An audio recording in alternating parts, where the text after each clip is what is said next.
Bom dia. Com imensa alegria que a Escola Superior do Ministério Público e o Centro de Apoio Operacional da Pessoa com Deficiência têm a honra de receber neste evento, bom dia, doutora Sandra Fagundes Garcia, nosso honrado palestrante, doutor Fernando Gaburri, promotor de Justiça do Ministério Público do Estado da Bahia.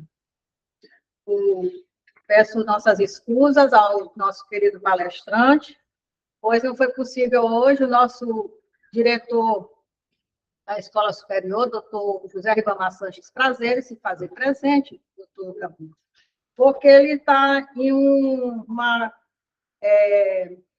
sessão da Câmara Civil e logo em seguida vai haver uma reunião também do Colégio de Procuradores. Então, ele pede imensas desculpas pelo fato de não poder estar aqui presente. Também gostaria de cumprimentar todos os nossos colegas, membros, servidores, estagiários, pessoas da comunidade ludovicense e quem mais estiver nos ouvindo por este canal virtual. O tema da palestra, sem querer me estender muito, um webinário organizado pelo Centro de Apoio Operacional, o webinário Olhares sobre a política de atenção à pessoa idosa e à pessoa com deficiência e o papel do Ministério Público. Eu gostaria de fazer uma autodescrição da minha pessoa para constar nesta abertura. Eu sou Maria de Jesus, sou promotora de Justiça da Entrância Final, atualmente auxiliando na Escola Superior do Ministério Público. Doutor Fernando tem mais de 50 anos, sou estatura baixa, 1,51 m, cabelos negros, castanho escuro, compridos, hoje estão presos. Pele branca, olhos amendoados, uso óculos. Estou usando uma camisa branca com a insígnia do Ministério Público. Gostaria de passar agora a palavra à doutora Sandra Fagundes, querida colega Sandra Garcia, e a Vossa Excelência também fazer a apresentação, inclusive o currículo do nosso querido palestrante. Seja muito bem-vindo nesse tema que é de grande interesse para o Ministério Público e também para a atuação das gestões de políticas aqui no Estado do Maranhão. Bom dia a todas e a todos. Bom dia, doutora Maria de Jesus, aqui representando a nossa Escola Superior do Ministério Público, a quem desde já agradeço por ter nos ajudado e nos apoiado a realizar esse evento. Bom dia, doutor Fernando Gaburri, promotor de Justiça da Bahia. Logo eu vou fazer sua apresentação. Inicialmente, estou apenas cumprimentando. Bom dia aqui a todos os presentes nessa plataforma virtual. Eu também vou fazer a minha autodescrição. Eu sou uma jovem senhora de 40 e poucos anos, tenho cabelos castanhos na altura do ombro, olhos castanhos, estou usando óculos e estou também usando uma blusa amarela em alusão ao Setembro Amarelo, né, o mês de combate à depressão e ao suicídio, um blazer preto. Eu estou numa sala, um escritório, na verdade, onde possui dois quadros coloridos à minha esquerda, que foi o meu sobrinho que pintou quando ele tinha 10 anos de idade. É um prazer enorme estar aqui. Doutora Sandra Pontes, eu estou lhe vendo na tela, bom dia, nossa colega promotora de Justiça. E esse evento, de fato, ele foi pensado para comemorar o Dia Nacional da Luta da Pessoa com Deficiência, que é agora, daqui a alguns dias, no dia 21 de setembro, e um pouco mais adiante, para celebrar o Dia Nacional e Internacional da Pessoa Idosa, 1º de outubro.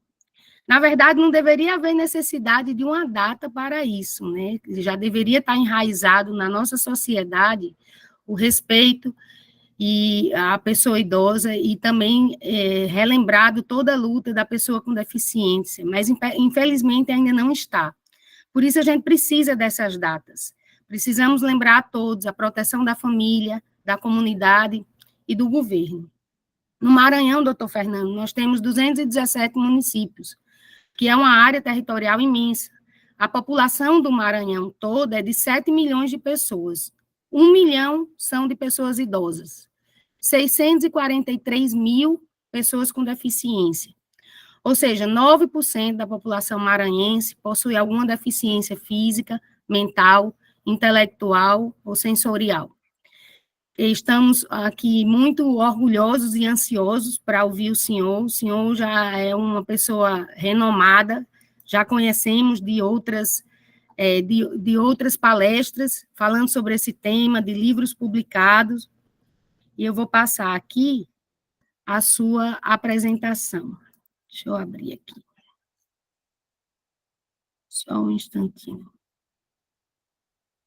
Doutor Fernando Gaburri, promotor de Justiça do Ministério Público do Estado da Bahia, doutor pela USP, mestre pela PUC de São Paulo, é presidente da Comissão de Promotores de Justiça de Família do Instituto Brasileiro de Direito de Família, o IBDFAM, é autor da coleção Simplificando o Direito Civil, da editora Dialética. Bom dia, doutor Fernando, o senhor está com a fala, fique à vontade, sinta-se em casa. Qualquer coisa que o senhor precisar, é só nos informar, estamos aqui atentos ao que o senhor vai falar. Obrigada. Muito obrigado, e gostaria de cumprimentar a todas e todos, cumprimentando inicialmente a colega promotora de justiça, doutora Maria de Jesus, doutora Sandra Fagundes, agradeço imensamente pelo convite, uma satisfação muito grande estar com o Ministério Público e o público do Maranhão, um estado que ainda não conheço, na verdade, o único estado do Nordeste que ainda não conheço, espero em breve poder estar com cada um de vocês pessoalmente. Eu sou um homem de pele morena clara, tenho cabelos pretos, tenho sobrancelhas grossas e olhos castanhos, estou vestindo um paletó preto, uma camisa branca e uma gravata preta de bolinhas brancas, e sou um jovem de 45 anos de idade. E realmente me sinto muito jovem e espero me sentir assim por muito tempo. O nosso tema fala sobre olhares sobre a política de atenção à pessoa idosa e à pessoa com deficiência e o papel do Ministério Público. E eu sempre fiz palestras sobre pessoas com deficiência e poucas vezes fiz palestras sobre pessoas idosas. E ao preparar esse tema, eu me deparei com uma surpresa, eu diria, agradável, porque a sistemática da proteção dos direitos dessas duas categorias ou grupos de pessoas é muito semelhante. Inclusive, nós vamos abordar ao longo da nossa fala alguns aspectos da Convenção Interamericana sobre os Direitos Humanos da Pessoa Idosa, e uma agradável surpresa, alguns dispositivos são praticamente iguais aos da Convenção da ONU sobre os Direitos da Pessoa com Deficiência. Isso mostra que nós precisamos de ter um olhar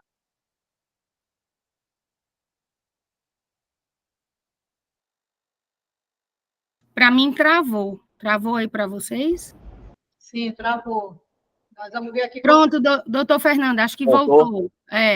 Travou agora há pouco. O senhor falou de um olhar. Pronto. Precisamos ter um olhar, aí travou. Precisamos ter um olhar mais direcionado para essas duas categorias de pessoas, já que elas enfrentam algumas situações de vulnerabilidade.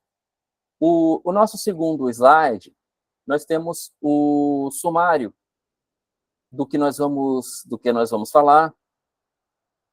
Temos aí 4 itens, basicamente nós vamos dividir a nossa palestra em 4 itens: o Ministério Público e a tutela de direitos individuais, coletivos individuais indisponíveis, apontamentos sobre o princípio da igualdade ao longo da história, vamos falar um pouco sobre o capacitismo como ato de discriminação, e vamos falar sobre as relações de família e vulnerabilidades. Então, os nossos 20 e poucos slides se dividem nesses 4 temas principais. Já passo para o terceiro slide, que traz o artigo 127 da Constituição Federal sobre a atribuição do Ministério Público. E a minha intenção nesse dispositivo, e trazer esse dispositivo, é chamar a atenção para o fato de que, além de ser uma instituição essencial ao Estado, o Ministério Público tem a incumbência de defesa dos interesses individuais indisponíveis e sociais. E isso quer dizer que, muitas vezes, o Ministério Público é procurado não por uma coletividade de pessoas, mas por uma pessoa individual que tem algum direito individual indisponível violado por alguém ou pela sociedade. E nós devemos ter esse olhar de que, em determinados lugares, principalmente no interior dos estados, nós ainda não temos a defensoria devidamente estruturada. E se nós não olharmos para esse público, não haverá quem o faça. Então, nós temos o papel institucional, a depender da situação, de entender que os direitos individuais indisponíveis de pessoas como pessoas idosas ou pessoas com deficiência também estão em nosso feixe de atribuição, e nós precisamos também entender que a função institucional da Defensoria Pública é diversa da função institucional do Ministério Público, embora haja campos de sobreposição. Isso porque a Defensoria Pública é vocacionada para a tutela de direitos individuais indisponíveis e de direitos coletivos de pessoas consideradas necessitadas, na forma do artigo 5º, inciso 74 da Constituição Federal. Então, muitas vezes, a pessoa necessitada pode ter a violação de um direito individual indisponível. Então, aqui haveria a sobreposição das duas instituições, ou de atribuição que caberia, em tese, a ambas as instituições. E, por isso, nós não podemos deixar de cumprir o nosso papel constitucional quando chega alguma demanda, né, dessa natureza, e principalmente quando a Defensoria Pública não está estruturada na nossa comarca. O nosso slide número 4, nós temos o artigo 230 da Constituição, que fala que a família, a sociedade e o Estado têm o dever de amparar as pessoas idosas, assegurando a sua participação na comunidade, defendendo a sua dignidade, o seu bem-estar e garantindo-lhes o direito à vida. Os programas de amparo aos idosos serão executados preferencialmente em seus lares, e aos maiores de 65 anos é garantida a gratuidade nos transportes coletivos urbanos. A ideia desse dispositivo é dizer, basicamente, que a pessoa idosa deve ficar junto com a sua família, junto da comunidade em que vive, e não em um ambiente segregado, isolado, onde só existam pessoas idosas. E essa visão segregacionista, inclusive, já ocorreu durante muito tempo com a pessoa com deficiência, nós vamos abordar isso nos próximos slides, e hoje nós estamos tendo um maior contato com a sociedade, nós, pessoas com deficiência, estamos tendo um maior contato com a sociedade, e a sociedade conosco, nessa troca de pensamentos, de culturas, de costumes, e nós também precisamos entender que a pessoa idosa tem a sua contribuição para com a sociedade, logicamente com a sua experiência, com a sua vivência, com o seu modo de ver a vida através de inúmeras gerações, porque já passou por várias, então é uma pessoa que tem como sintetizar e demonstrar o que cada geração, ou cada época, cada década trouxe de importante, daquilo que a gente deveria, por exemplo, consertar, e essa ideia é integrar, é incluir a pessoa idosa na sociedade. E essa gratuidade que está na Constituição, logicamente, nós temos uma visão de que a Previdência brasileira tem os seus problemas, os benefícios nem sempre conseguem suprir as necessidades da pessoa idosa, até porque as suas necessidades vão aumentando ao longo da idade. Então, uma forma de permitir que a pessoa idosa circule pela comunidade é garantindo-lhe, a partir dos 65 anos, logicamente que as leis estaduais e municipais podem prever idade menor, a gratuidade no transporte. O artigo 23 da Constituição diz que é competência comum da União, dos estados, do município, cuidar da saúde e assistência pública, a proteção e garantia das pessoas portadoras de deficiência, é o termo ultrapassado, mas é a redação original da Constituição de 88. Então, aqui nós temos o fundamento constitucional da defesa desses dois grupos de pessoas. O nosso slide número 5, nós temos aí uma reflexão.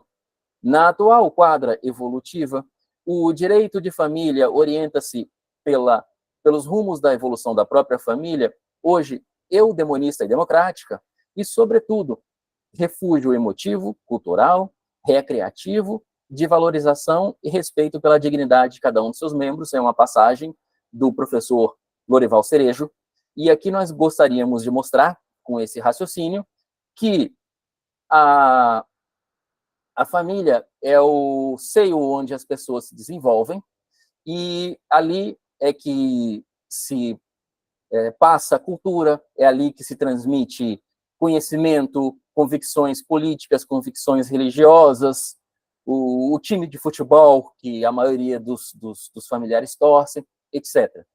E o Estado tem que proteger a família e deve intervir minimamente na família. Nós temos, inclusive, no Código Civil, a partir do artigo 1511, se eu não estou enganado, é o artigo 1513, que traz o princípio da não intervenção, dizendo que o Estado não vai interferir nas relações de família, a não ser em casos específicos. E assim deve ser. Ocorre que essa não intervenção do Estado é temperada, é mitigada, porque muitas das vezes as violações de direitos ocorrem dentro da família. E aí, nessas situações, o Estado deve interferir, seja porque a violação de direito é com a pessoa idosa, seja porque a violação de direito é com a pessoa com deficiência. De todo modo, está violando direitos de alguma pessoa em alguma situação de vulnerabilidade. E aí, nós temos uma outra passagem, um outro raciocínio, que eu gostaria de dividir com vocês. A substituição é a antessala da superproteção, que pode refletir no âmbito físico e psicológico, que diminui a pessoa com deficiência em sua dignidade humana, e também vale para o idoso, como no telefonema que não pode atender por causa da distância, e alguém responde em seu lugar. O envelope que não pode abrir sozinho devido à fraqueza dos dedos, que é aberta por outrem e que aproveita para ler o conteúdo da correspondência.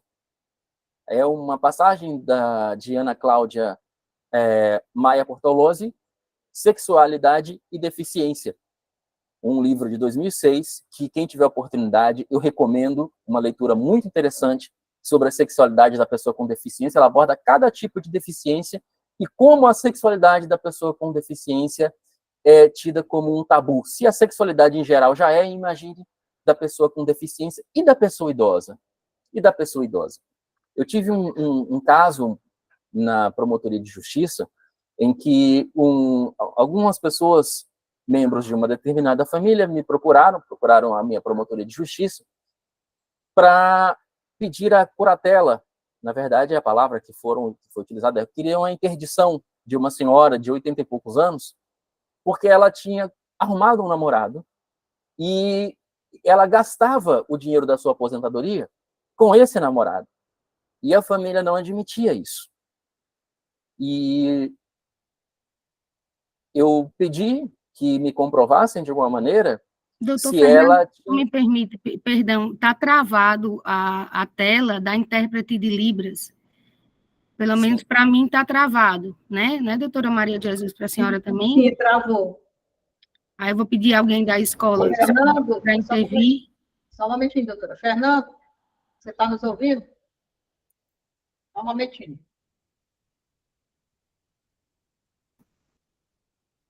Vamos aguardar, que eu estou curiosa para saber Pois não. como é que vai terminar essa sua história.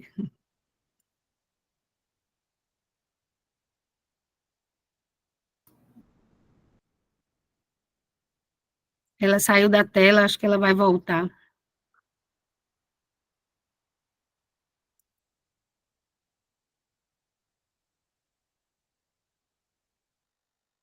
Pronto, doutor Fernando. Pois não, pode continuar. Voltou ao normal. Que Perdão, maravilha. me desculpe. Então, a família queria interditar a pessoa idosa porque ela tinha um namorado e o dinheiro que ela recebia de aposentadoria, de benefício, estava sendo utilizado por essa senhora para sair com o namorado, beber com o namorado, enfim.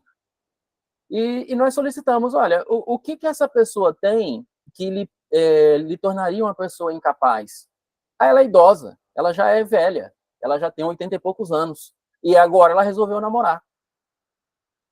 Sim, mas e qual é a situação que diz que ela é incapaz? Qual é o elemento que diz que ela não pode exprimir a sua vontade? Porque, pelo que eu estou entendendo, ela está exprimindo a sua vontade. Ela quer namorar, arrumou um namorado. Ela quer sair para tomar uma cerveja com o namorado, saiu, está tomando a cerveja com o namorado, e aí?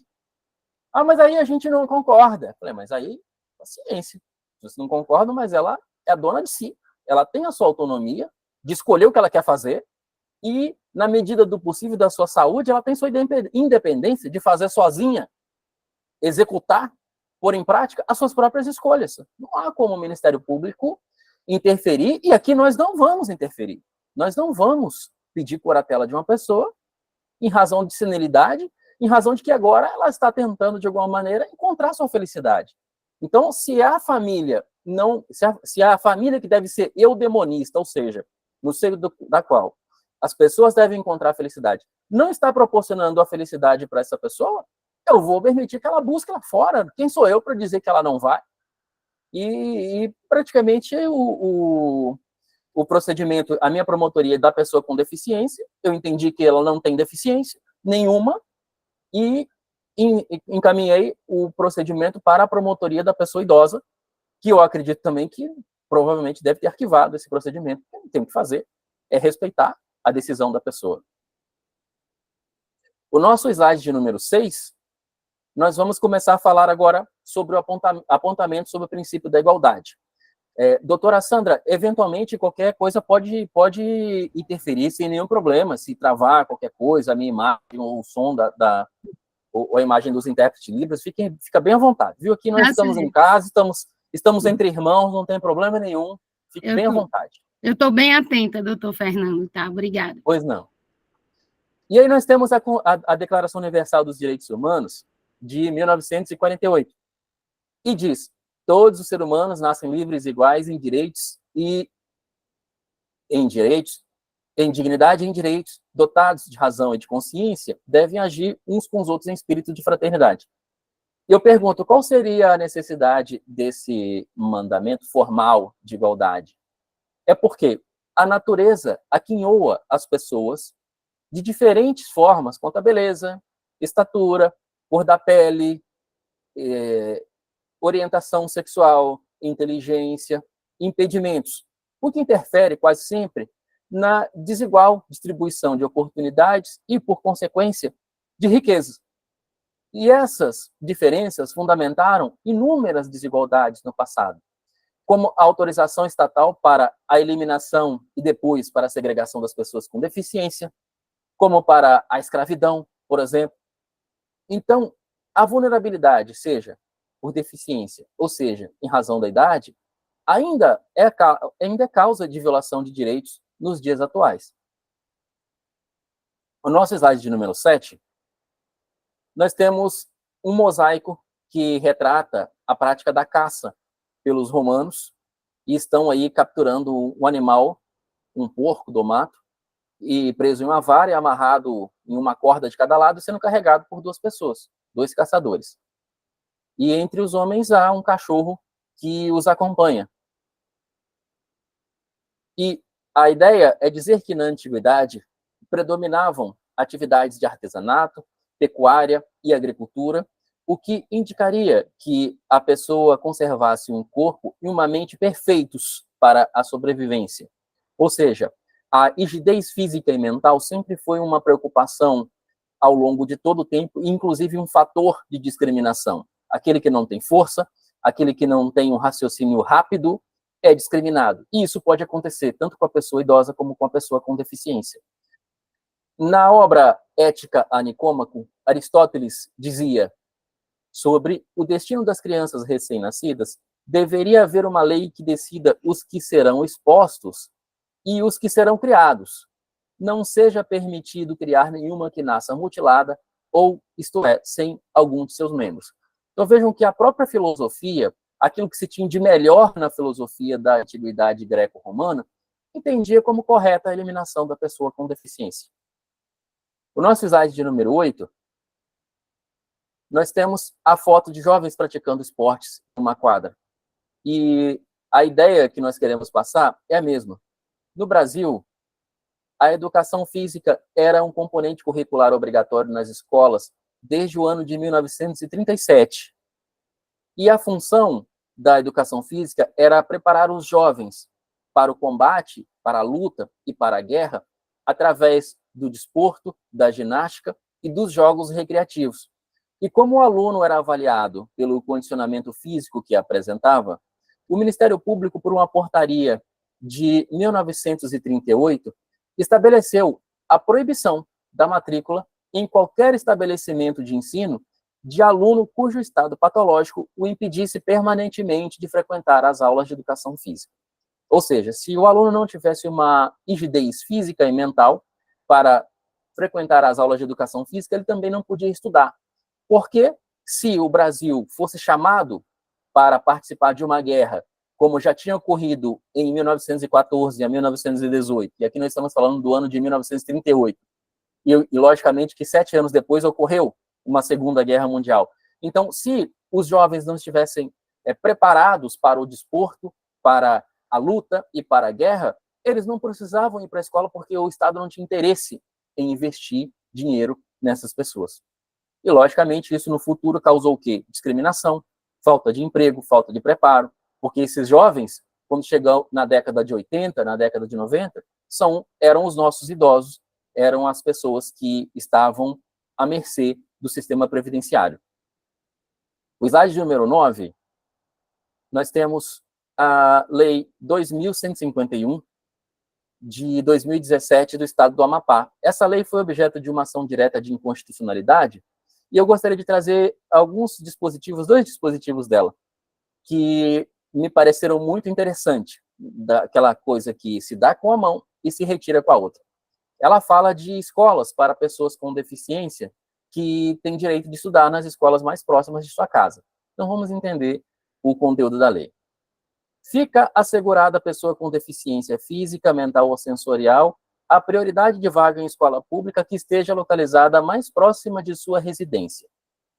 E aí ela explica o que é. Primeiro, para efeitos dessa lei, estabelecimento mais próximo será aquele cuja distância da residência será menor ou cujo acesso seja mais fácil por meio de transporte coletivo.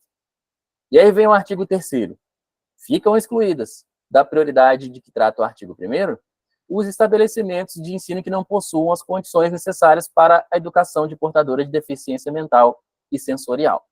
Ou seja, da mesma maneira que ele diz, o Estado do Amapá disse que a pessoa com deficiência tem direito de estudar do lado de casa, o mais próximo possível, ela diz, mas só se a escola realmente for adequada. Se a escola não tiver acessibilidade, aí você pode estudar na escola longe. Então, vejam, é a forma de prestigiar a inércia, a omissão estatal e de sobrecarregar aquele que já está em situação de vulnerabilidade e dizer, olha, mesmo que seja longe, mesmo que não tenha ônibus, que o transporte público não seja adequado, você só tem direito de estudar perto de casa se a escola for adequada. Se não for, vai ter que estudar longe, filho. E aí, esse dispositivo, como outros dessa lei, foram julgados inconstitucionais pelo STF, salvo engano, no ano passado. É uma decisão em uma ação direta de inconstitucionalidade bem recente, mas que mostra que o Estado, muitas vezes, ainda não se convenceu de que assinou uma convenção sobre direitos da pessoa com deficiência e que tem que, de alguma maneira, tutelar esses direitos de uma maneira mais eficiente do que está tutelando. Nós vamos entrar agora no nosso slide número 10 e no nosso 3º tema, que é o capacitismo como ato de discriminação. O capacitismo é um termo que tem sido utilizado com muita frequência atualmente, embora ele tenha aí mais de 30 anos de existência. O termo capacitismo foi cunhado nos Estados Unidos em 1991, que provém de ableism, que é a flexão negativa de able, e consta atualmente do vocabulário oficial da língua portuguesa, da Academia Brasileira de Letras, como sendo prática que consiste em atribuir às pessoas com deficiência tratamento desigual, seja desfavorável ou exageradamente favorável, baseando-se na crença equivocada de que elas são menos aptas às tarefas da vida comum. Então, exemplos de capacitismo. Quando uma pessoa com deficiência realiza uma tarefa simples do cotidiano, ela é tratada como um super-herói. E isso soa muito ofensivo. Quando a pessoa com deficiência que está na sociedade é tratada de maneira infantilizada, ou seja, tudo referente à pessoa com deficiência, é falado no diminutivo. O piloto da aeronave informa que a aeronave está estacionada em uma posição remota e pede para que os passageiros tomem cuidado ao descer os degraus. E vem o comissário de bordo do meu lado e diga, olha, nós vamos ter que descer um degrauzinho, tá? Eu fico me perguntando, será que esse degrau vai diminuindo de tamanho à medida que os outros vão descendo, até que chegue minha vez, o degrau já ficou pequenininho? Ou eu vou descer o mesmo degrau com o mesmo tamanho que as demais pessoas estão descendo? Ou então, não dirigem a palavra a nós, e sim a pessoa que nos está acompanhando. Eu fui ministrar uma palestra recentemente, aqui no interior da Bahia, e fui acompanhado de um motorista do órgão anfitrião. E aí chegamos no hotel, o recepcionista do hotel só perguntava para ele, ele vai ficar aqui até que dia? E até que chegou um momento que ele perguntou assim, o documento dele, por favor. E aí eu me dirigi ao recepcionista e falei, documento de quem? Do motorista? E o recepcionista disse, não, o seu.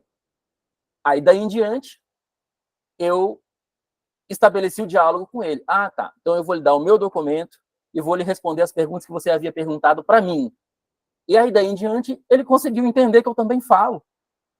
E passou a dialogar comigo. Então, essa é uma situação que nós precisamos combater. Esse capacitismo que é não falar com a pessoa com deficiência. E ela também fala, ela também se expressa. Logicamente que algumas têm dificuldade de se expressar. Eu tenho. Qual é a minha dificuldade de expressar?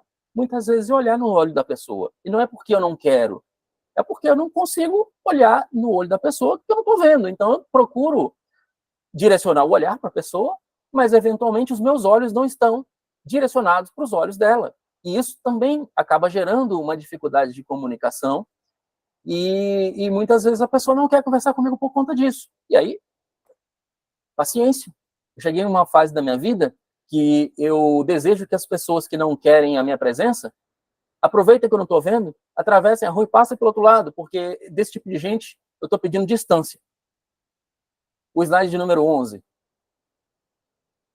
Nós temos o decreto 11.793 de 2023.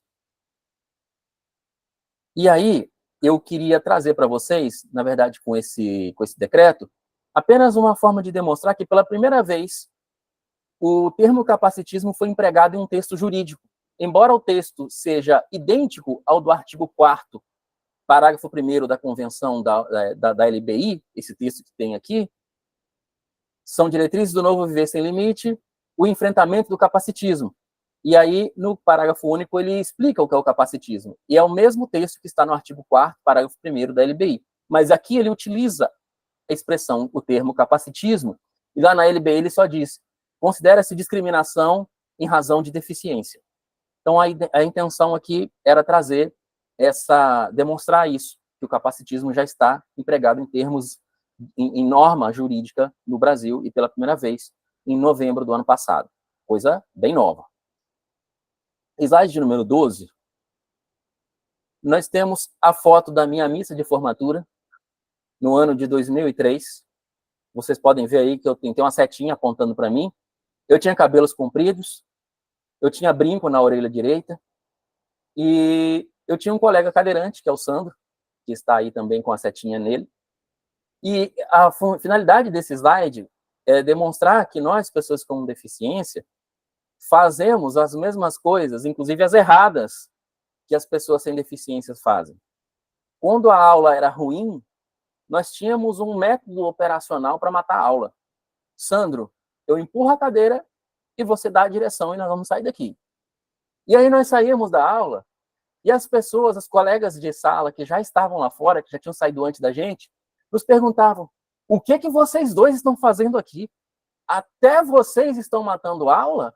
Eu perguntava: por que você pode e eu não posso? Se a aula é chata para você, é chata para mim também. Não estou dizendo e não estou orientando ninguém a matar aula. Estou dizendo que as pessoas com deficiência também fazem o que as outras pessoas fazem. O nosso slide de número 13, nós temos o artigo 8º da Convenção da ONU, e, muito importante, esse artigo também existe na Convenção Interamericana dos Direitos Humanos da Pessoa Idosa.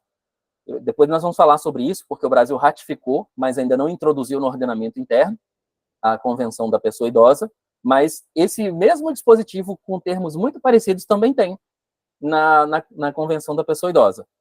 E aí diz que os Estados-partes, olha só quem é o alvo da norma, o sujeito a quem a norma dirige o seu mandamento, aos Estados que assinaram a Convenção. Deverão tomar medidas imediatas, que é para agora, efetivas, que resolvam o problema, e apropriadas, ou seja, resolvam o problema na proporção adequada, para conscientizar toda a sociedade, inclusive as famílias, porque às vezes o preconceito está lá dentro, sobre as condições da pessoa com deficiência e fomentar o respeito pelos direitos e dignidade dessas pessoas.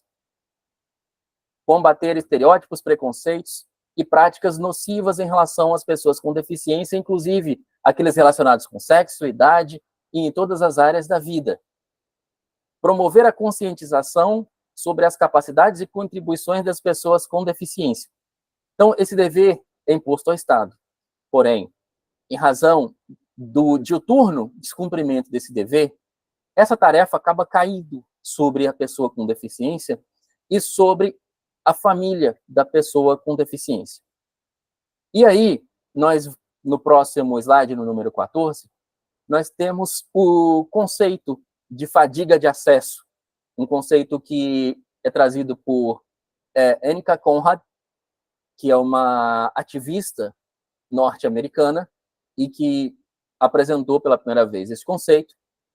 E eu acho interessante nós compartilharmos essa ideia de que muitas vezes a pessoa com deficiência, e por que não aí a pessoa idosa, se cansa de lutar por seus direitos em algumas situações, porque o custo-benefício não compensa. Então, em dadas situações, muitas vezes nós abrimos mão de direitos em matéria de acessibilidade, porque o desgaste que teremos é maior, ou será maior, do que o benefício que alcançaremos naquela situação específica. Então, a pessoa sopesa, pondera, neste caso, vale a pena eu realmente entrar nessa briga?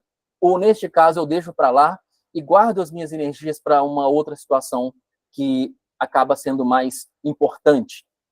Mudando o exemplo, imaginemos que você chega num supermercado e tem lá um pacote, lá um vidro de iogurte, um frasco de iogurte que tem lá 950 gramas. Você chega em casa e pesa, ele pesa 949. Eu vou voltar lá? Só a passagem que eu vou pagar, a gasolina do meu carro. Falo, poxa, vale a pena eu brigar por esse 1 grama que está faltando? Muitas vezes é essa a mentalidade da pessoa com deficiência, por tudo que ela passa. E aí vem o conceito. A fadiga de acesso consiste na exaustão decorrente da necessidade diária de se fazer com que as demais pessoas participem da acessibilidade, o que, por vezes, torna-se algo tão penoso e implacável a ponto de, em determinadas situações, o esforço por acesso não valer a pena. A necessidade de ajudar e de convencer os outros a participar do acesso pode ser uma prática árdua e diária que pode acumular-se ao longo do tempo a ponto de levar-se à ponderação sobre o custo-benefício do esforço e levar à desistência do acesso em determinadas situações. O nosso slide 15, nós trazemos também um conceito de uma outra ativista norte-americana chamada Mia Mingus, de intimidade forçada.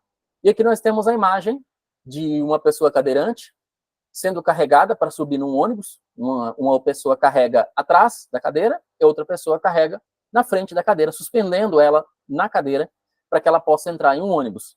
Quantas vezes nós, nas nossas comarcas, principalmente quem está em comarca do interior, e de porte médio, pelo menos, são as comarcas que têm transporte coletivo, e nós vimos que o motorista não para o ônibus, ou então para longe da calçada, ou então se recusa a acionar o elevador hidráulico, e coloca as pessoas com deficiência ou idosos em situações vexatórias como essa.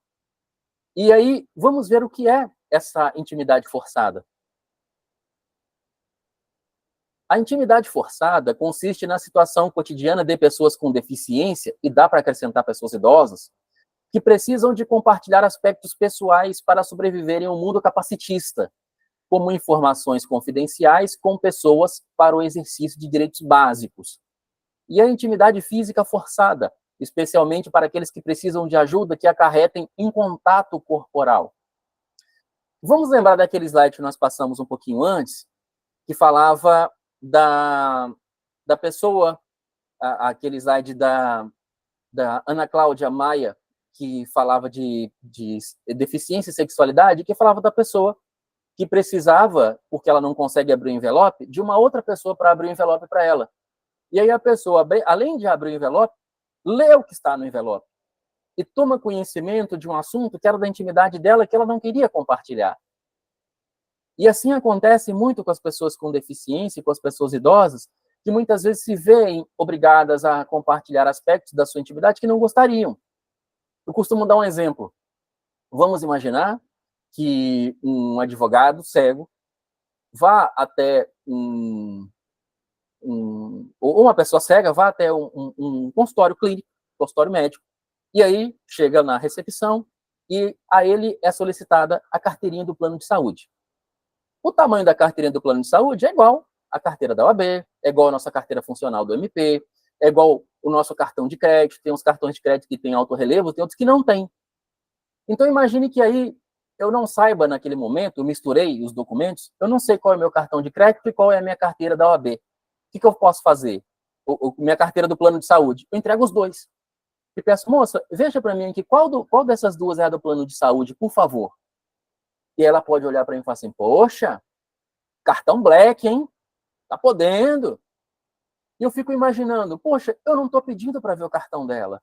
Se eu pedir, será que ela vai me mostrar? Deixa eu ver o seu, para saber se o seu é Platinum, se o seu é de estudante. Ela não quer dividir a intimidade dela comigo, e nem eu tenho interesse. E por que ela tem que saber da minha intimidade, inclusive, além disso, comentar com as pessoas que estão perto sobre detalhes da minha intimidade? Então, são temas que nós precisamos parar para refletir melhor e que afetam não só pessoas com deficiência, como pessoas idosas.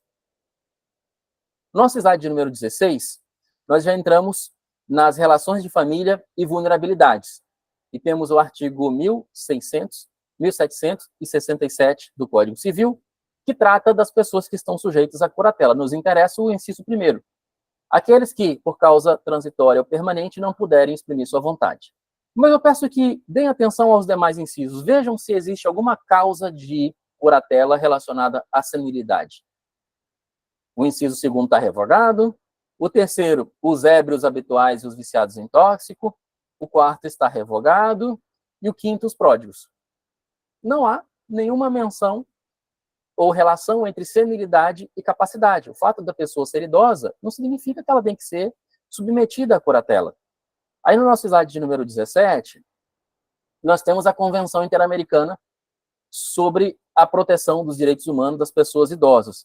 Eu não encontrei o texto em português, então ele está citado aí em espanhol, não é por preciosismo mesmo, meu não, é porque realmente eu não consegui encontrar e eu precisava entregar esses slides para a pessoa que ia fazer a formatação e aí eu não tinha muito tempo para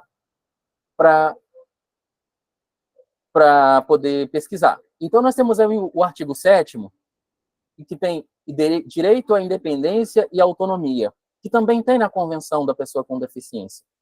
E aqui, olha que interessante, os Estados-partes da presente Convenção reconhecem o direito da pessoa idosa a tomar decisões, a definição do seu plano de vida, a desenvolver uma vida autônoma e independente, conforme as suas tradições e crenças, em igualdade de condições e dispondo de mecanismos para poder exercer os seus direitos. E os Estados-partes adotarão programas e políticas para facilitar e promover os direitos da pessoa idosa, proporcionando a sua autorrealização, enfim. E aqui o que eu quero trazer, em especial assegurando, e aí letra A, o respeito à autonomia e independência da pessoa na tomada de suas decisões, assim como a sua independência na realização de seus atos. O item B, que a pessoa maior tenha a oportunidade de eleger o seu local de residência e onde e com quem viver e as relações com as demais pessoas, e que não se veja obrigada a viver com base de acordo com um sistema de vida específico. É o caso daquela pessoa idosa, de 80 e poucos anos, que disse, eu não quero morar em casa com a minha família, e eu quero me relacionar com o meu namorado, e está tudo certo com isso. E vejam que importante é isso. Imaginem que a família queira, não, eu quero a pessoa idosa aqui dentro, eu quero que a pessoa idosa se submeta a todo o tratamento de saúde, porque eu quero que ela tenha uma vida longa. Veja o item C.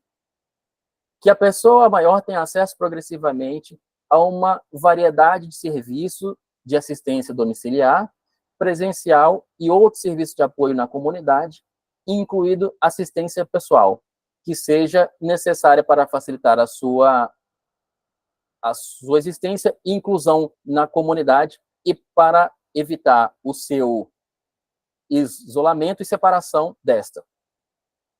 E aí nós vamos para o slide 18, que também é um trecho da convenção, que é o artigo 11, e aqui é o tema que eu quero falar sobre o consentimento livre e informado na saúde. Dizer que a pessoa idosa tem o direito de não prosseguir em um tratamento de saúde. E aí a opinião, a vontade que deve prevalecer é a sua, e não a da família. Porque muitas vezes a família tem interesse na sobrevivência longa da pessoa idosa, apenas em razão do benefício que ela recebe, seja previdenciário, seja assistencial, porque ela se torna uma fonte de renda para a família. Então ninguém está preocupado com o bem-estar. Quanto mais ela viver, mais um mês, mais 2 meses, mais 3 meses de aposentadoria vai chegar para a gente aqui.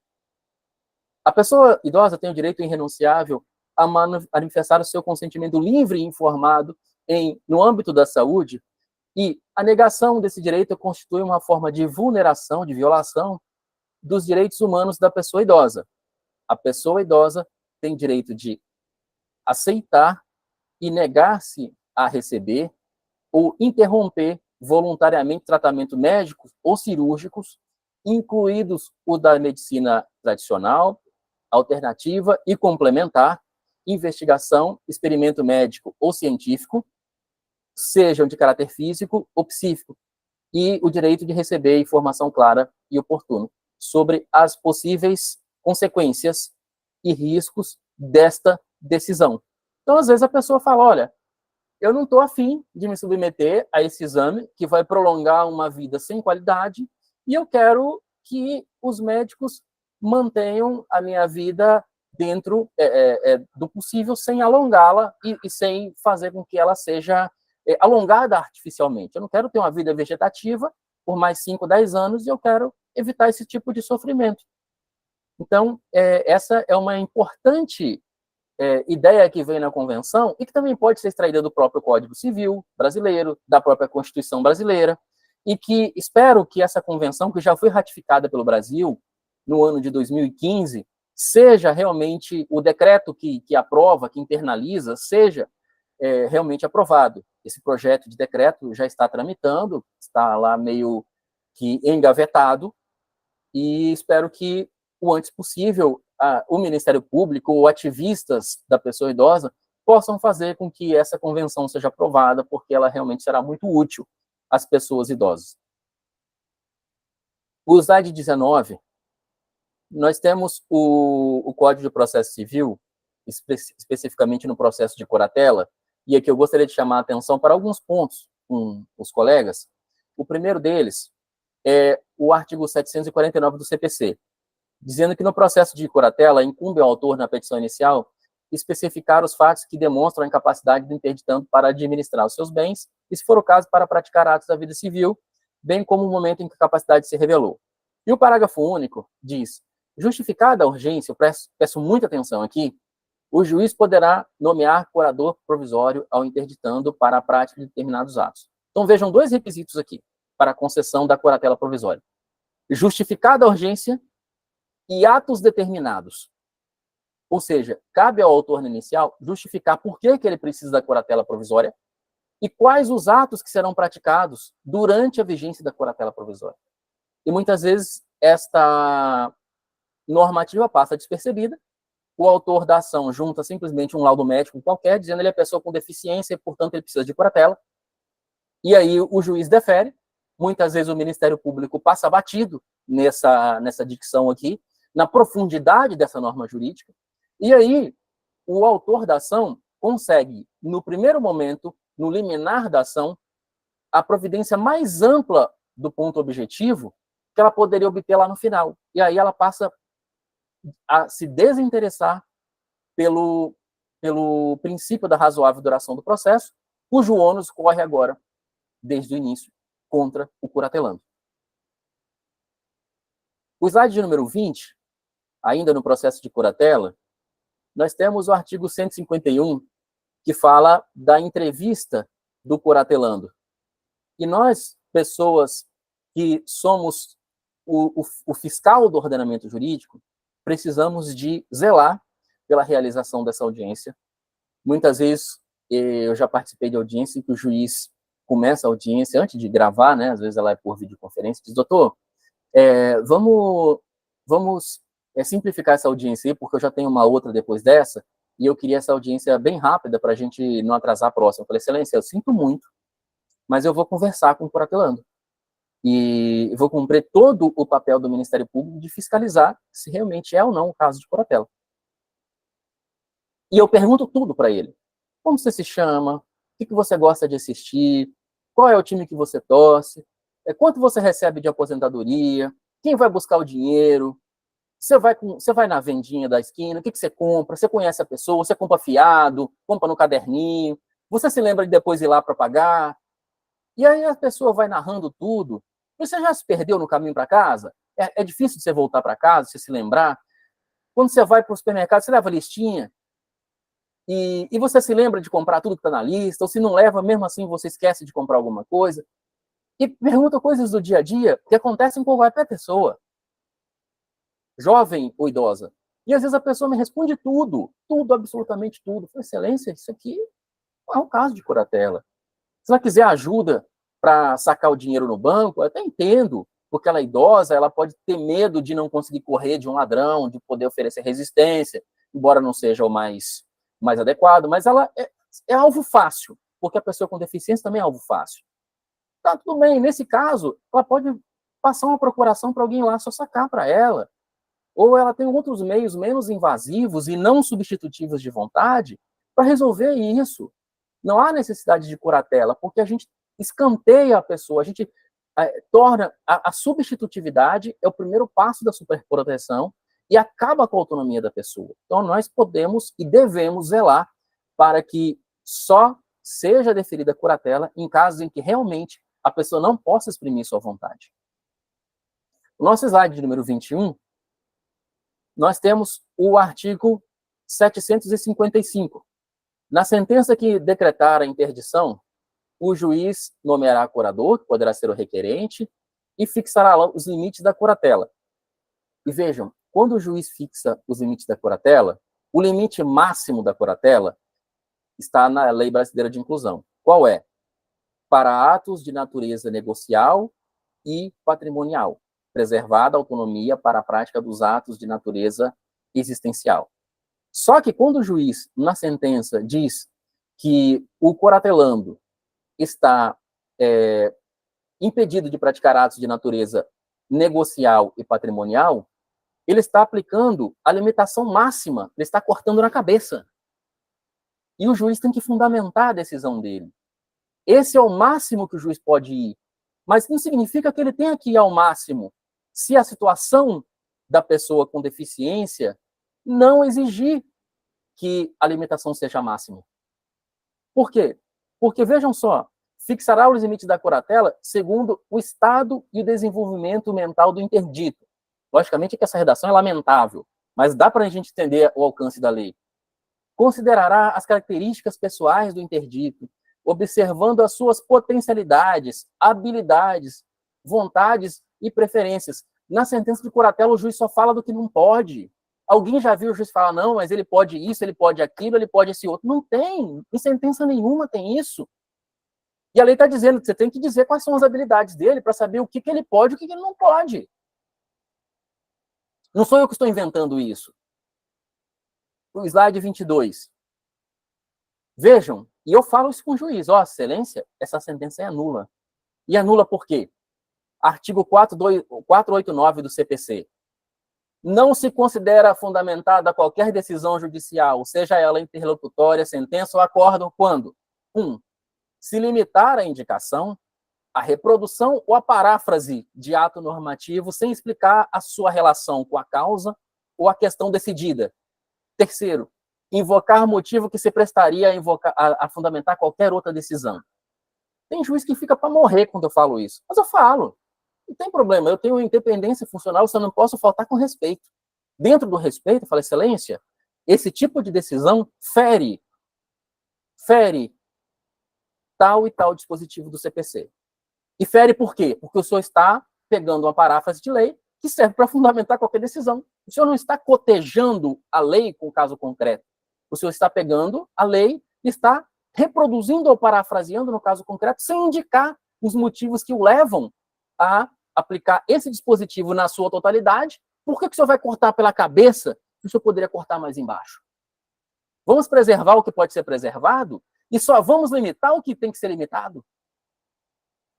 Slide 23, já no finalzinho, nós temos aí o artigo 110-A da Lei 8213. Essa lei é a Lei de Benefícios da Previdência Social, e esse dispositivo aí que está na tela foi acrescido pela Lei Brasileira de Inclusão, para demonstrar que o fato de a pessoa pedir o BPC não pressupõe que ela esteja sob curatela. E a Justiça Federal é mestre para fazer isso. Diz, olha, a gente vai deferir o BPC e nós vamos deixar o valor bloqueado. Tu vai lá na Justiça Estadual e pede a sua interdição para você poder movimentar esses valores aqui. Isso é abusivo. Isso não existe. E outra coisa, quando isso está, essa ordem do juiz federal está na fundamentação da sentença, essa parte não transita em julgado.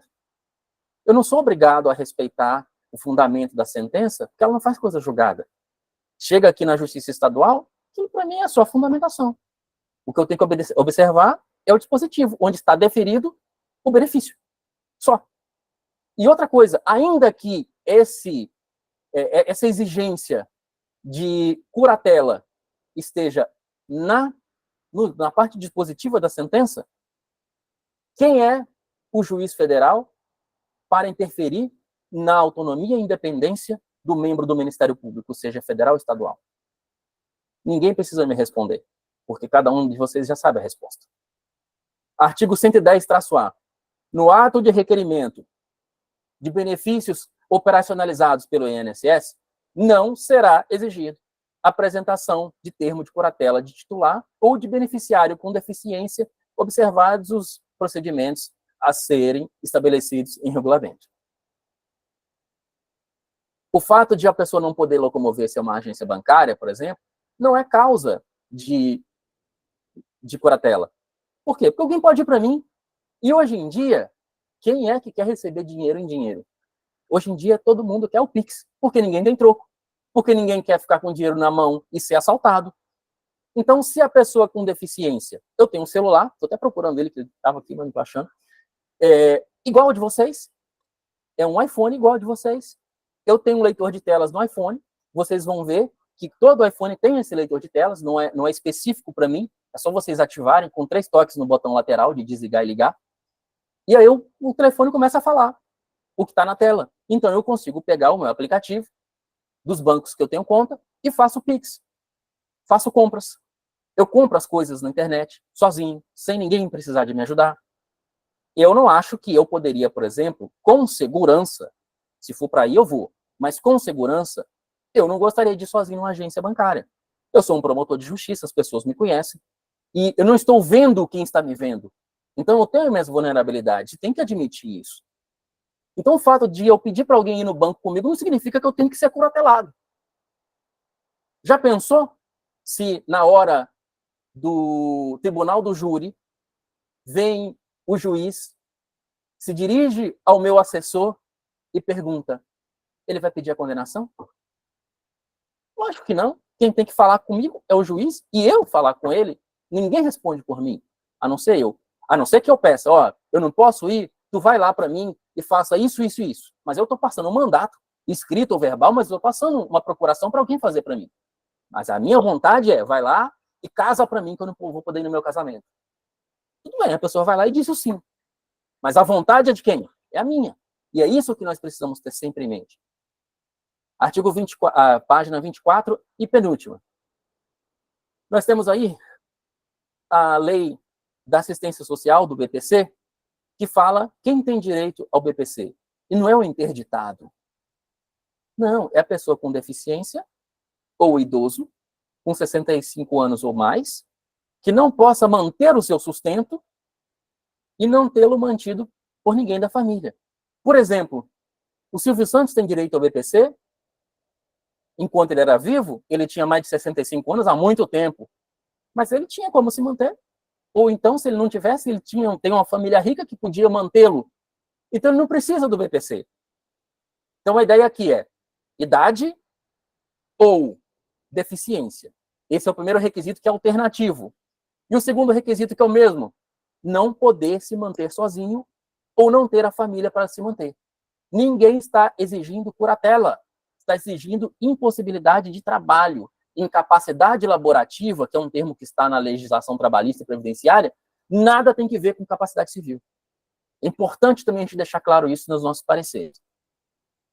E, por último, nós temos o nosso slide de número 25, com o símbolo internacional da pessoa com deficiência e da pessoa idosa, e a imagem com a qual eu agradeço a oportunidade, o convite, a generosidade do convite de cada um de vocês, e dizer que é uma satisfação imensa poder estar com os colegas, mesmo que à distância.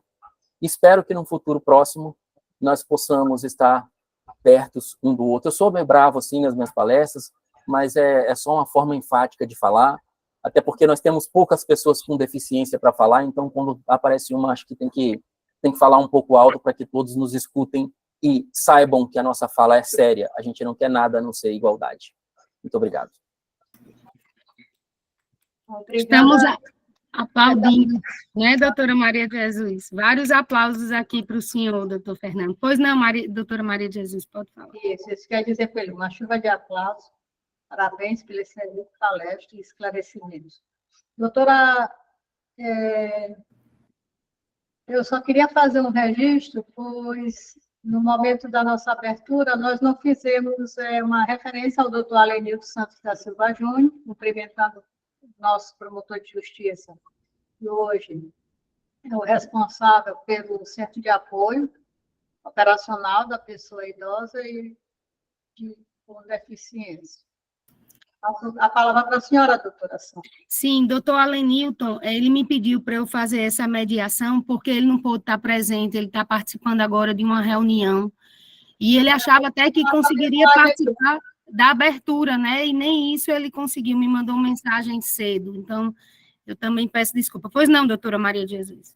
Certo, só para fazer o registro, porque nós deixamos em passar desapercebido. Obrigada, aqui.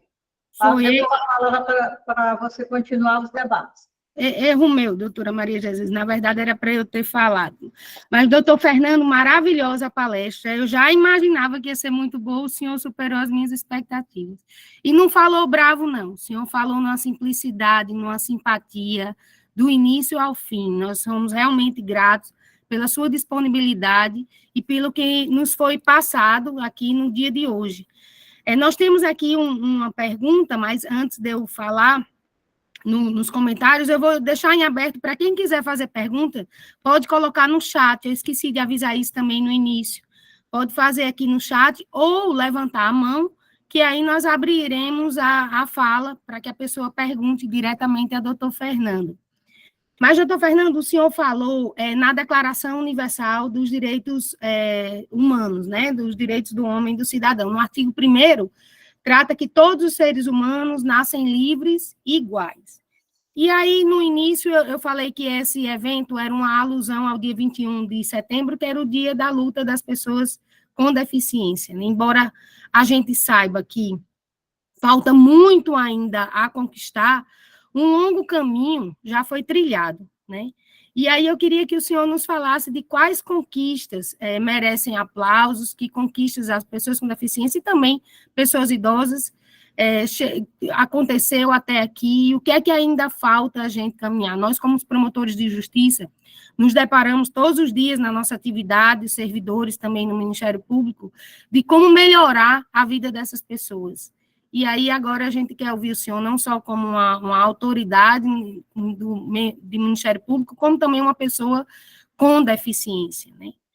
Pois não, o senhor pode nos responder. Doutora, eu penso que nós recebemos das gerações anteriores uma sociedade que estava na era da integração social. A integração social significa que caberia à pessoa com deficiência fazer todos os esforços para se apresentar como da maneira mais padronizada possível, ou mais próxima possível ao padrão de normalidade. E se ela conseguisse, ela era bem aceita na sociedade. E hoje nós temos uma visão de que a sociedade aceita a pessoa com deficiência da maneira como ela é, e também faz o seu esforço para trazer essa pessoa para dentro da sociedade. E quando eu digo fazer o seu esforço, não digo em esforço em relação à tolerância, e sim em relação a proporcionar meios físicos, meios digitais, sistema de comunicação acessível, para que a pessoa com deficiência possa interagir e, de alguma maneira, colaborar com a sociedade, como as demais pessoas fazem. Então, na área da educação, na área do trabalho, na área da saúde, da tecnologia, nós tivemos realmente um avanço enorme. Eu imagino as pessoas que nasceram na década de 30 ou 40 do século passado e que nos anos 70, nos anos 60, 70, queriam trabalhar e não puderam cursar uma universidade. E pouquíssimos conseguiram, inclusive passar em concurso público naquela época para pessoas cegas era algo assim inusitado. Nós contamos nos dedos, talvez de uma só das mãos, as pessoas que conseguiram isso na década de 70 e no início da década de 80. Mas na década de 90, nos anos 2000, as coisas mudaram para melhor. E hoje elas estão ainda melhores, mas a gente ainda tem muito a evoluir, porque senão nós não estaríamos falando aqui de capacitismo, nós não estaríamos falando aqui de conscientização em relação aos direitos das pessoas com deficiência e pessoas idosas, nós não estaríamos aqui precisando de explicar de novo o conceito de igualdade formal que foi empregado pela ONU em 1948, ou seja, praticamente 80 anos atrás, e que ainda nós estamos estudando e nem sempre entendemos na sua maior amplitude. Então, acho que essa questão que nós colocamos de disponibilizar a máquina pública para difundir a informação e dar lugar de fala àquela pessoa que realmente sente na pele as coisas que acontecem, é de suma importância. E eu não digo porque sou eu, podia ser qualquer outra pessoa com deficiência, promotor de justiça ou não, que pudesse estar aqui compartilhando experiências de vida. Eu acho isso importante. Não porque nós somos revoltados com as coisas que aconteceram com a gente. Não somos. Mas a gente quer o melhor, como todo mundo quer o melhor, então nós queremos viver numa sociedade que cada vez nos aceite mais e nos dê chances de trabalhar, nos dê chance de interagir, nos dê chance de participar. E essa, como eu disse, a nossa luta. A gente nem quer mais, a gente nem quer menos. A gente só quer realmente o igual. Eu vou ler aqui o comentário da Débora Lopes Jataí. A Débora, doutor Fernando, ela é representante da Rede Nacional dos Direitos da Pessoa Idosa, aqui no Maranhão, a RENADE. Nós tivemos a honra de recebê-la semana passada aqui em Imperatriz, como eu falei antes ao senhor, no início do evento, nós tivemos um evento sobre conselhos municipais em Imperatriz, e ela foi uma das convidadas palestrantes. E ela diz o seguinte: a questão da pluralidade da velhice, principalmente as novas velhices, como no caso das pessoas com deficiência, pela longevidade, é dada pela questão medicamentosa, protocolos, novas técnicas na interação da sociedade. Aí mesmo que teremos, então, duas políticas trabalhando juntinhas. Ela fez o comentário de como haver uma interseccionalidade entre a política da pessoa idosa, né, e da pessoa com deficiência. Se o senhor quiser comentar, fica à vontade. Justo. Talvez o sonho de toda pessoa é ser uma pessoa com deficiência no futuro, porque somente sendo idosa é que nós vamos conseguir, sendo idosos que nós vamos conseguir isso. Por quê? Porque com a idade nós vamos parar de enxergar, nós vamos parar de ouvir, o nosso olfato vai diminuir, a nossa sensibilidade tátil vai diminuir. Então, a tendência é que, se todos viverem muito, todos serão pessoas com deficiência algum dia. E essa é talvez a beleza da vida, é saber que nós estamos aqui para uma função, uma missão, e que a degenerescência faz parte da nossa existência. E tanto a CDPD, como a Convenção sobre os Direitos Humanos das Pessoas Idosas, trazem interseccionalidades, como a mulher com deficiência e negra, a criança feminina, a criança mulher com deficiência e negra, ou então a pessoa idosa, negra, com deficiência, homossexual, e etc. Então, há vários pontos de intersecção ao longo de toda a nossa existência e que podem interferir no gozo de direitos. E se os direitos são para todos, como já dizia a Declaração Universal lá em 1948, por que até hoje a gente precisa debater? Por que até hoje a gente precisa demonstrar que muitas normas protetivas de direito acabam sendo para uns e não sendo para outros? Então, parabéns, Débora, pelo seu ativismo, pela sua observação, e eu concordo com você, tem toda a razão, eu acho que é isso. Essas técnicas, tanto da medicina, como da inteligência artificial, hoje, por exemplo, eu posso perguntar à inteligência artificial se a luz está acesa ou apagada. Vamos dizer que eu estou sozinho em casa. Eu não tenho necessidade de luz, até porque para mim ela não faz diferença. Então, eu não vou saber se a luz está acesa ou apagada, a não ser com o auxílio da inteligência artificial. Então, vejam como a inteligência artificial nos auxilia em tudo. Eu estou em dúvida se essa cédula aqui é de tal ou qual valor. Eu posso colocar a câmera do meu celular e ele vai me dizer de quanto é essa cédula. Não só de reais, mas de qualquer moeda do mundo. Então, essa é a vantagem da tecnologia, que pode ser aplicada em todas as áreas da vida, não só da medicina, não só dos medicamentos, da fitoterapia, mas de tudo. Então, acho que é isso. E nós estamos nesse caminho, estamos melhorando sim. Temos muito, mas estamos andando bem. Que bom, falou muito bonito, doutor Fernando. A Débora aqui aplaudiu várias vezes o senhor. Se ela quiser falar, Débora, pode levantar a mão. Tá? Ela está agradecendo aqui. Obrigada, doutor Fernando. Doutor Fernando, nós temos uma urgência por uma cultura mais inclusiva, né? Como eu falei no início, no Maranhão, são 9% da população é pessoa com deficiência, 1 milhão de pessoas idosas, e muito ainda existe aí uma invisibilidade dessas pessoas, né? Como é que a gente consegue reverter essa situação? Pessoas que não são vistas, elas não são lembradas.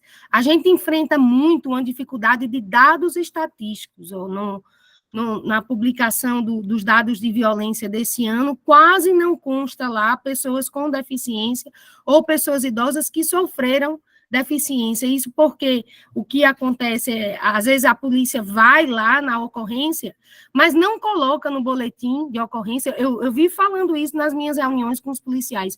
Descrevam tudo, inclusive se ali a pessoa tem deficiência, qual é o tipo de deficiência, se a pessoa é idosa, qual é a idade, se tem alguma limitação, porque isso é importante para a gente. Na hora que a gente vai fazer uma denúncia, na hora que a gente pega um inquérito e observa, conduz totalmente diferente o restante do processo, quando a gente tem essa informação. Mas nós não temos, infelizmente. Como é que a gente reverte essa situação, doutor Fernando? O que é que o senhor sugere que nós façamos? Olha, realmente um tema bem interessante e difícil de se resolver. Mas eu penso, sim, que as pessoas com deficiência e as pessoas idosas, muitas delas estão trancadas em casa, como se fosse uma forma de preservação da fonte de renda da família, porque é dali que advém o benefício que sustenta toda uma casa. E aí, por estar presa em casa, a pessoa não é vista nas ruas. E isso acontece com muita frequência, principalmente em pequenas cidades do interior dos nossos estados. E a ideia é conscientizar a sociedade, as famílias, as próprias pessoas, idosas ou com deficiência, de que elas também têm um papel a desenvolver na sociedade.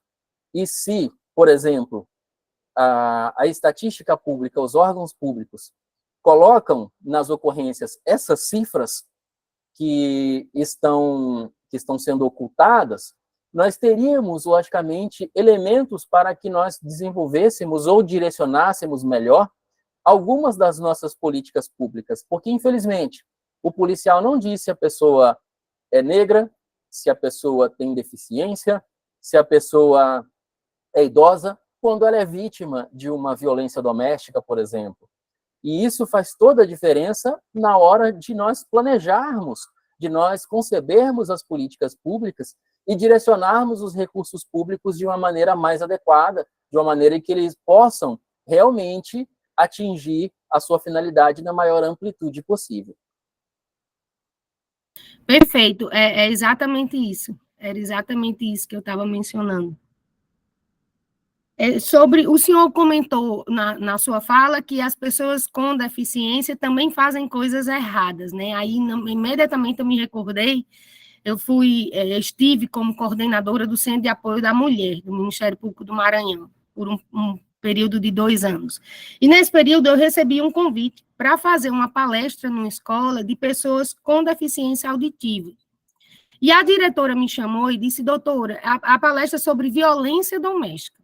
Senhora, eu queria que a senhora falasse sobre assédio. O que é assédio? Sobre a violência sexual. Porque os alunos aqui, por acharem que ele possui uma deficiência, que eles têm uma deficiência, eles não serão responsáveis criminalmente.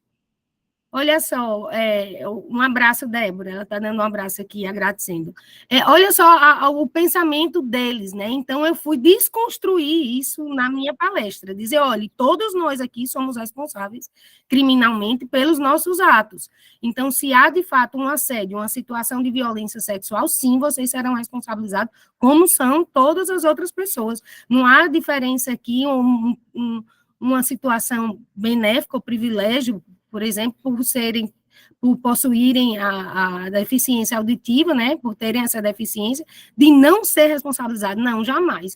Então, eu fui falar o que era a violência e o que era, e eles eram intérpretes de Libras, claro, havia na palestra, mas eu notava que eles estavam, assim, fervorosos, assim, alguns até, assim, raivosos, não, mas isso não é um assédio, eu fui explicar o que era, e aí, é só um comentário meu, na minha experiência como promotora, né, de que, de fato, pessoas com deficiência também erram, que foi foi o que o senhor mencionou. Se o senhor me permite, sem entrar na intimidade do senhor, foi a outra parte da palestra que o senhor falou, mas se o senhor me permite eu perguntar, o senhor possui deficiência visual, foi desde nascido, doutor Fernando? Como é a sua situação? E por que que o senhor escolheu direito? Aqui nós temos muitos estudantes de direito, nós temos estagiários que estão se preparando para fazer concurso público, né? Por que que o senhor escolheu essa carreira? Como foi que o senhor iniciou essa trajetória aí brilhante que o senhor vem traçando desde o início? Pode dar uma palavrinha sobre isso, eu agradeço. Certo. Eu nasci com uma degeneração na retina, chamada retinose pigmentar, e até os 20 anos de idade, eu tinha uma visão em torno de 5%. E me lembro que, nessa época, eu conseguia ler no meu caderno, no meu livro. Eu só não conseguia enxergar de longe, eu precisava de muita claridade. E eu resolvi colar numa prova.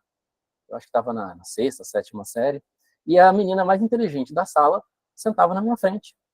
E aí, eu chamei, falei, olha, a questão número tal, eu não estou sabendo a resposta, não, você pode me falar?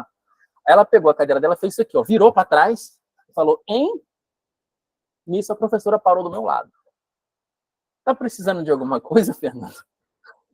Eu disse, professora, se a senhora pudesse ler aqui a questão para mim, eu estava só pedindo para a colega ler a pergunta, que eu não estava conseguindo ler. Então, só para dizer que a gente também faz coisas erradas. E aí, eu perdi a visão no terceiro ano do curso de Direito. Eu resolvi que queria fazer Direito, eu acho que eu tinha uns 11 anos, mais ou menos, eu já sabia que ia fazer Direito. Porque eu sempre tive a preocupação de saber quem é que diz que o nosso comportamento deve ser esse, não deve ser aquele, quem é que diz o que está certo, o que está errado, o que acontece com quem faz uma coisa que está diferente do que aquilo que deveria ser feito. Eu, com 11 anos, começava a me perguntar. E eu ficava até preocupado. Falei, gente, será que eu vou ter com quem conversar sobre esse assunto? Porque eu vou perguntar isso para quem? Se eu falar com os meus colegas, eles vão me ridicularizar. Se eu falar com uma pessoa adulta, essa pessoa adulta pode chamar meu pai e dizer, olha, seu filho está com algum problema aí, tem que botar ele para fazer consulta com um psiquiatra, alguma coisa do tipo. Mas eu tinha essa preocupação desde dessa infância, já pré-adolescência. E aí, com o passar do tempo, eu comecei a descobrir que essas minhas indagações poderiam ser respondidas, ou não, no curso de Direito. E aí, não tive dúvidas. E se eu tivesse que marcar uma segunda opção no vestibular, eu marcava Direito 2 vezes. Eu não tinha outra opção a não ser essa para estudar. E aí, no terceiro ano de faculdade, esse pouco de visão que eu tinha se evaporou muito rapidamente do terceiro para o quarto ano. E acontece que, para quem tem essa degeneração na retina, é previsível essa queda de visão, de acuidade visual, mas isso lá por 50 anos ou um pouquinho mais. Então, comigo ocorreu muito cedo, muito antes do que era o imaginado. E aí eu me formei sem enxergar nada, e toda a minha trajetória, depois da metade da universidade para cá, de mestrado, de doutorado, dos concursos públicos e etc., são feitas sem o sentido da visão. Não vou dizer que seja fácil. Eu preferia enxergar, porque seria tudo mais prático para mim. Talvez eu teria conseguido fazer até mais coisas. Mas é uma coisa que não é o fim do mundo. As pessoas, às vezes, nos param. Nessa minha viagem que eu comentei, que o rapaz lá da recepção não dirigia a palavra para mim, eu fui dar uma palestra, e aí, depois da palestra, isso já eram umas 10h30 da noite, eu fui no hotel, eu fui com o motorista, ele não estava no mesmo hotel que eu, mas ele foi comigo até o hotel, eu tirei o terno, e aí a gente sentou numa praça, em frente ao hotel, para comer um lanche. E aí parou uma menina, uma mocinha, assim, pela voz dela, acho que ela não tinha mais do que 12 anos, com uma cestinha de bombons, de chocolates, vendendo. Então, vejam, 10h30 da noite, uma menina sozinha, uma pré-adolescente sozinha, vendendo doces em uma praça. E ela chegou para mim e falou assim, você não enxerga nada, nada? Eu falei, não. Eu tenho dó de você. Eu falei, não, pelo amor de Deus, não faça isso porque eu fico triste. Não precisa de você ter dó de mim. E eu só não vou lhe comprar uma bala agora, um doce, porque eu só tenho cartão de crédito. Eu não estou com dinheiro na minha mão. Então, infelizmente, eu não tenho como lhe comprar. Mas não precisa ter dó de mim. Falou, posso cantar um louvor para você? Eu falei, não tem necessidade. Até porque ela me perguntou, você não quer ser curado? Eu disse, eu já sou curado. Não preciso. Se a cura que você quer me oferecer é para a carne, eu não tenho necessidade, não. A minha cura é para o espírito e ela já existe. Eu não preciso. Não é a falta de visão que vai me fazer uma pessoa infeliz. Mas é muito difícil a gente convencer a sociedade de que a deficiência não é sinônimo de infelicidade. Nós só vamos fazer as coisas de um jeito diferente para que a gente possa alcançar os mesmos resultados, ou pelo menos próximos das outras pessoas. Então, o que eu posso dizer para os estudantes, para que quem está nos assistindo, seja pessoa com deficiência ou não, é que é difícil para todo mundo. A concorrência é grande para todo mundo. Então, a deficiência não é desculpa, e quem não tem deficiência também não pode usar nada como desculpa. Tem que tentar. O máximo que você pode chegar no final da vida é dizer, poxa, tentei e não consegui. Mas é bom. Talvez seja melhor do que você chegar no final da vida e dizer, não consegui porque não tentei. Se eu tivesse tentado, eu poderia ter corrido o risco de conseguir. Então, acho que é isso. É a gente correr o risco da vida, saber que a vida é um risco e saber administrar esse risco e correr esse risco até o final. É o que eu digo para cada um de vocês que estão nos assistindo. Perfeito, perfeito, muito bonito o que o senhor acabou de falar, eu não vou esquecer as suas palavras. Nesse evento que nós fizemos, né, junto com o Centro de Apoio da Pessoa Idosa e da Pessoa com Deficiência Imperatriz, uma pessoa com deficiência visual, de fato, se levantou, pegou um microfone e ela relatou mais ou menos isso que o senhor falou, que foi ser atendido num hospital municipal de Imperatriz, e lá o médico, ele estava com um acompanhante, e o médico só fazia perguntas para o acompanhante, né? Do tipo, o que é que ele tem? Como é o nome dele? Olha só, como se ele não fosse capaz de responder o que ele estava sentindo, por que ele estava ali para fazer aquele atendimento. E aí, quando uma pessoa fala, como o senhor falou, como ele falou lá no auditório, e a gente se coloca, e há uma situação realmente de empatia, se coloca no lugar, a gente de fato vê que ainda existe muito essa situação de falar do capacitismo mesmo, isso é capacitismo, né? Doutor, só um exemplo aqui, uma história que me veio bem rapidamente. Um colega cego uma vez me contou que foi ao consultório médico com um cachorro. E aí o médico olhou e falou assim, rapaz, eu tenho mais de 70 anos, mais de 50 anos de medicina, e é a primeira vez que eu atendo um cachorro. Maria. Ele disse, não, doutor, eu sou humano, se você olhar bem para mim, você vai ver que eu sou humano. Olha só a que ponto chegamos, né? A gente está rindo, mas é vergonhoso até essa situação.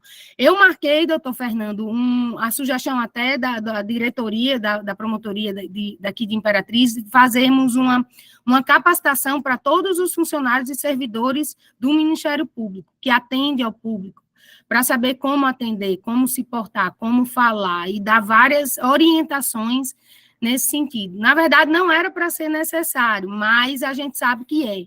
E que essas capacitações, sim, têm que ser feitas em todos os ambientes, seja público, seja privado. Seja no hospital, em que o médico atende lá o rapaz dessa forma, seja na nossa própria promotoria, no fórum, em todos os ambientes. Falta muito isso ainda, né?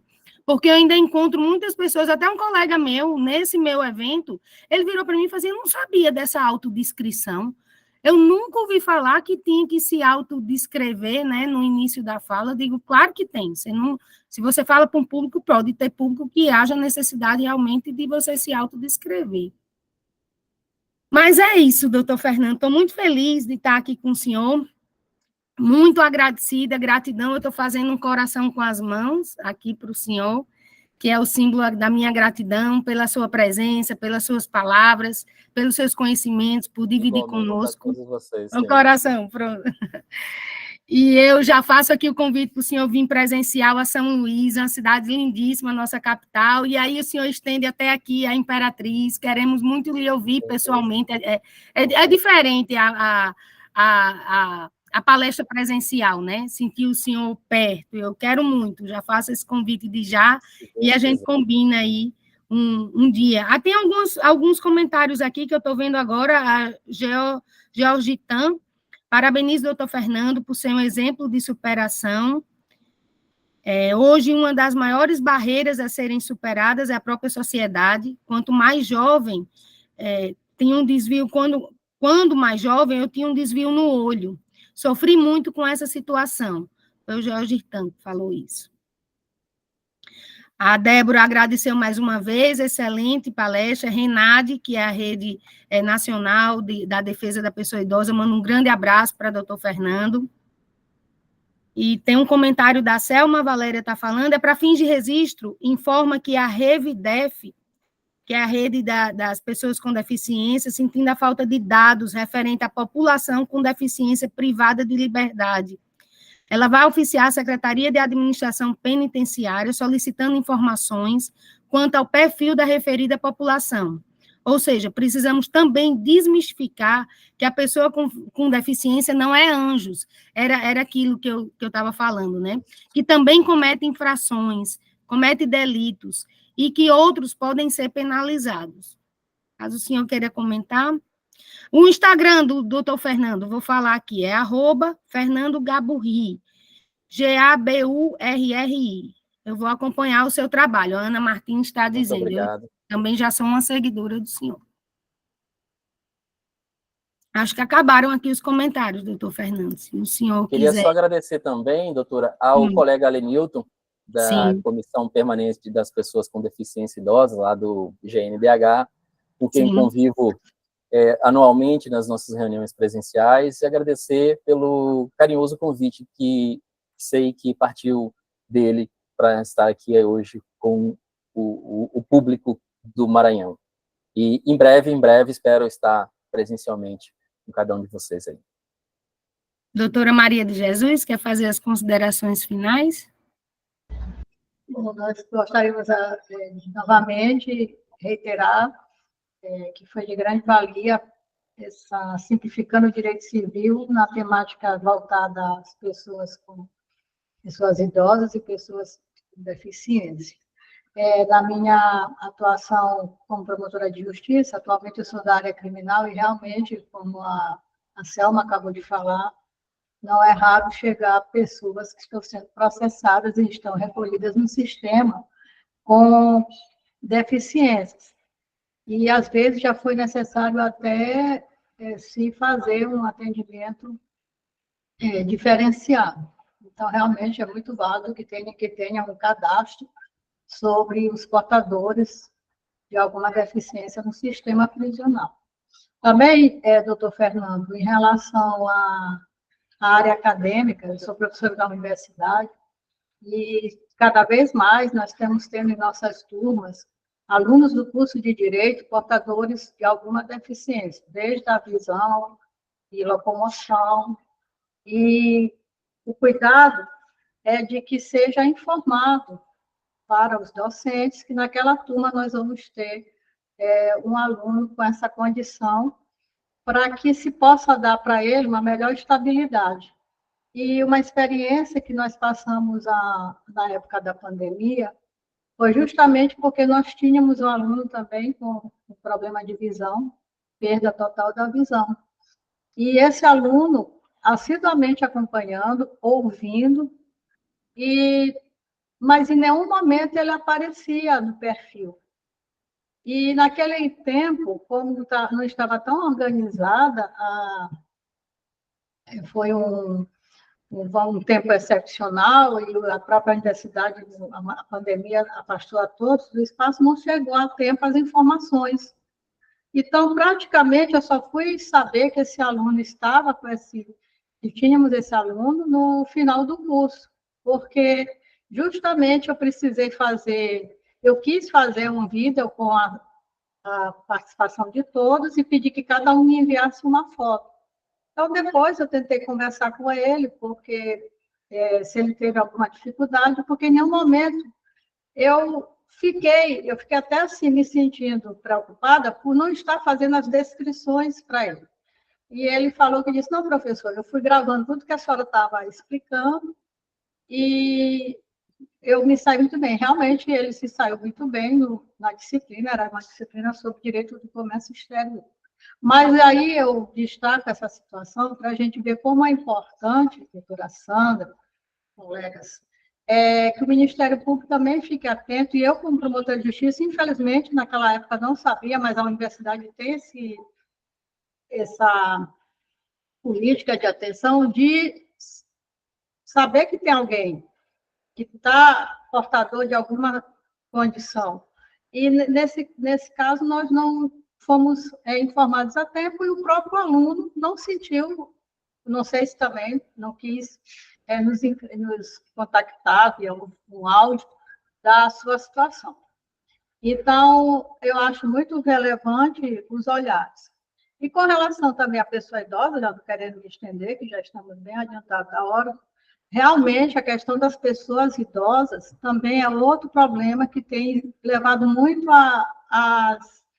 vamos dizer, aos registros policiais, instauração de inquérito. O etarismo. Você está num local e ser discriminado pela sua própria condição da idade. Então, nós temos aqui casos já de pessoas idosas que entraram até com injúria, explicando que estava sendo objeto de discriminação pelo simples fato de ser idosa. Não interessava se ela era uma consumidora, que isso tem ocorrido até em instituições financeiras, bancárias. Então, quanto mais recomendações, se puder levar a bancos e outras entidades privadas, eu acho que esse é também o nosso papel, como política pública, estar sempre alertando, porque eu tenho assim, experiência de casos, embora eu não atue com a promotoria de idosos, mas por distribuição chegam determinados tipos de investigação que, na verdade, tudo vai... observa-se que aquele evento, aquele fato, aquele delito está focado na condição da pessoa em razão da idade. Bom, gente, muito obrigada. Se alguém quiser também fazer alguma intervenção, estamos ainda com o canal aberto, para o doutor Fernando, se eu quiser também fazer alguma consideração final, fique à vontade.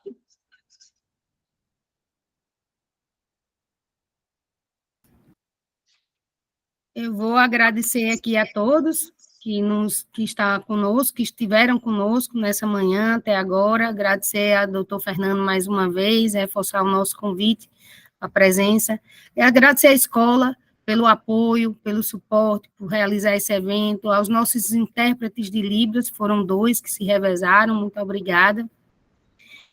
E, doutor Fernando, se quiser dar aí uma última palavrinha antes da gente encerrar, fique à vontade. Doutora, só mesmo reforçar os agradecimentos e a satisfação de estar aqui com vocês e de poder, de uma maneira, ter sido útil. Fica à disposição os slides, se precisarem repassar ou quiserem repassar, podem repassar sem nenhum problema para quem tiver interesse. Bom, eu, mais uma vez, obrigado. Vamos querer, sim, os slides, eu vou passar para a Selma, do nosso centro de apoio, para que ela repasse para os promotores. Eu mesma já vou querer esse material. Muito obrigada, doutor Fernando. Um bom dia a todos. Doutora Maria de Jesus, obrigada. Bom dia também. Obrigada a vocês. Tchau. Tchau, doutor Fernando.